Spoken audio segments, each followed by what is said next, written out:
Hey guys, Dr. 5 here with episode number 7 of our Fulham career mode on FIFA 22. We're kicking today's episode off, taking on the former Champions League winners, or European Cup winners, whatever you want to call them, Nottingham Forest. And the first chance comes our way very early on, and we're very unfortunate not to be 1-0 to the good. Off the post, Samba then claims the ball before it can trickle back in off the deflection. But 12 minutes into the game, another chance coming our way here as Carvalho is through on goal. Really easy. I don't know why those two centre-backs there were playing, who we've got up top. I think we've got Delap up top for this game. No, it wasn't. It was Harry Wilson for some reason. He was our furthest man forward. But yeah, I don't know why they were doing that. We had a really good chance initially, but again, it came to nothing, unfortunately. And the scores remain at 0-0. Carvalho again. We mentioned in the previous episode, he obviously only has the 1 year remaining on his contract. A great save from Samba to deny Mitrovic. But yeah, about Carvalho, we mentioned if he can put in a string of good performances, there's no reason for us not to extend his contract. Obviously, he's got the potential. He needs to be in the first team, though. And to do that, he needs to put in the performances. In the last episode, if you remember, I believe he scored and assisted. And in today's game, as of late, he's been pretty good creatively going forward.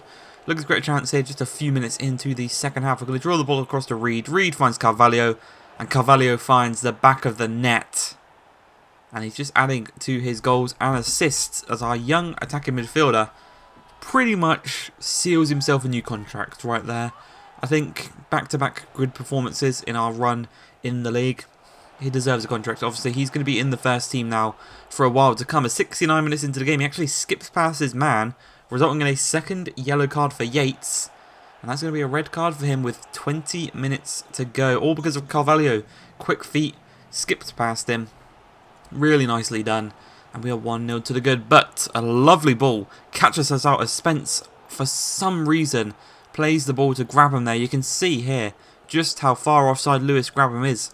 But Spence, for some reason, still decided to play the ball to him. He was through on goal.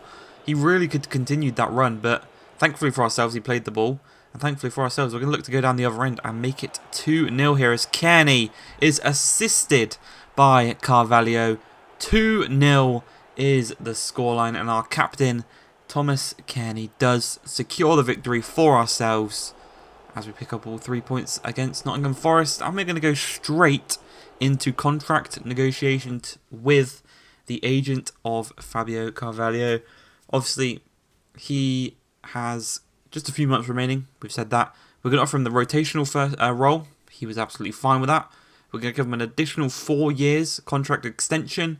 And as for his wages, he's currently on 5k. We're going to bump that up to 12.5 with a nice little signing on bonus, as well as a goal bonus for reaching 10 goals. And he's going to sign it straight away, which is really good. No back and forth negotiations really needed between ourselves and him. And we go straight into the next game, taking on West Brom at Craven Cottage, one of the teams that did come down to the championship with ourselves. As a brilliant ball over the top to Weber in the opening stages of the game. He's going to look to dink this one across the back post, but unfortunately it wasn't easily dealt with by Wilson. But he is going to actually whip across the corner here as Mitrovic puts it just wide of the post. Obviously, we used to do a career mode with West Brom. One of the better career modes we've done on the channel. I should probably say, and probably my favourite, just for the length of it and how many kind of young players we had throughout. As Weber does go and make it 1-0 to ourselves. And I would say Weber is probably the best youth academy player I've ever had out of any academy. Maybe Riley Scott from the West Brom career mode when he played centre mid. And he could play on the right and he could play on the left. He was really good, but Weber is definitely rivaling him right now. As Carvalho looking to get another assist to his name. And he does exactly that as Mitrovic puts the ball into the back of the net. And he seems to be on good form, which is good to see. Both of our strikers seem to be on good form. Obviously, Delap tucking in the goals off the bench. And when he starts, he still scores as well, which is really good. And now Mitrovic seems to be adding some goals to his game as well. Obviously, it's going to make the decision maybe even harder come January at whether we do sign a new striker or not. We're just going to have to deal with this one. As Deco Reed in the last few minutes of the game whips it across. Audacious bicycle kick from Weber. Probably should have left it because it caused himself a bit of injury there if he did actually land incorrectly. But Robinson on this left-hand side, he's got a couple of men ahead of him, making darting runs forward. He's going to go centrally to Trevor Chalobah. There's only a minute remaining in this game, and he plays a delicious ball through to Decordova-Reid, who tries to chip the keeper. Doesn't quite work out. It was going in, but Liam Delap just taps it in. bit of a selfish move there, but that's what you want your strikers to be. You want your strikers to be selfish. Decordova-Reid doesn't care as long as the young striker is scoring goals. And as long as we win the games, I don't really think Decordova-Reid really minds too much. As Liam Delap does add to his goal tally, you can see here in the last episode we sold or accepted an offer from Fluminense for Odoi. He is going to be confirmed to go.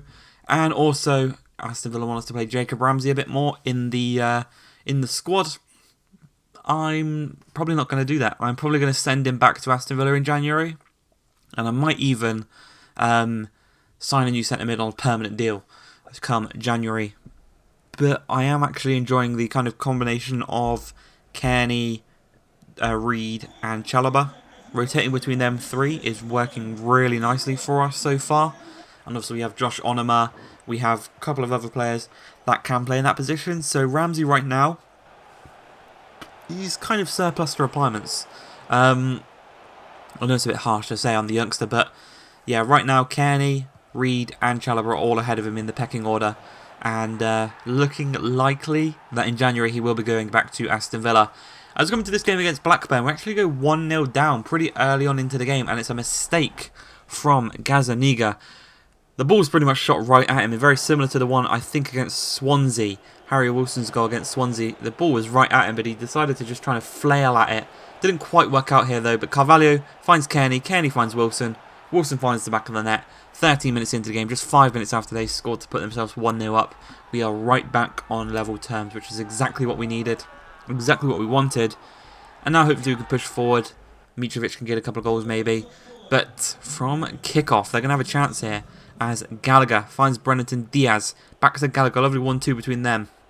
Dinked the ball over the top to Dolan, takes it down perfectly, skips past Joe Bryan in the box. What can he do? He skips past him again and then again, and thankfully Gazzaniga does deny Gallagher of getting his second goal of the game. But from the resulting corner, it's going to be whipped across. Burrington Diaz rises the highest, but again denied by our Argentinian shot stopper. As we move to the second half, a blocked ball there falls perfectly to Wilson. Wilson finds Kearney, who back to Wilson, looking to recreate the goal they scored in the first half, but Carvalho takes this one down brilliantly, finds Tete, whips to Mitrovic, headed, and it just misses the goal. I don't know why I struggled there, but that was actually going to be Mitrovic's last action of the game as he finds Delap on the pitch, and I don't know what the keeper was doing there, but he's passed it directly to Delap, who scores with his second touch of the ball to make it 2-1, to put us in front for the first time in today's game. And hopefully from this point we can stay in front, but just past the hour mark. Dolan plays the ball into Schaffer, back to Dolan, dinked inside to Gallagher, rises the highest. We take it out with Bryan, we don't really clear the ball away properly. Gallagher gets the better of Tosin, and he gets his second goal of today's game, making it 2-2. Just a couple of minutes after we made it 2-1, so very similar to the first half, the instant reply.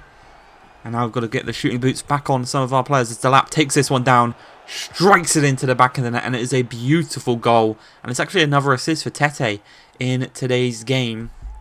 3-2 now. We instant reply to their instant reply. So we're back in front, and Liam Delap is on for the hat-trick in the final few minutes of this game.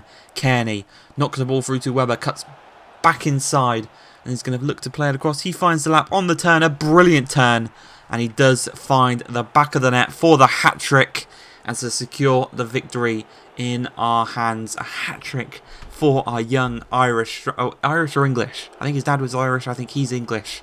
But 3 attempts, 3 goals. That's going to be it for today's episode. I hope you guys have enjoyed. If you have, please like, subscribe, and peace.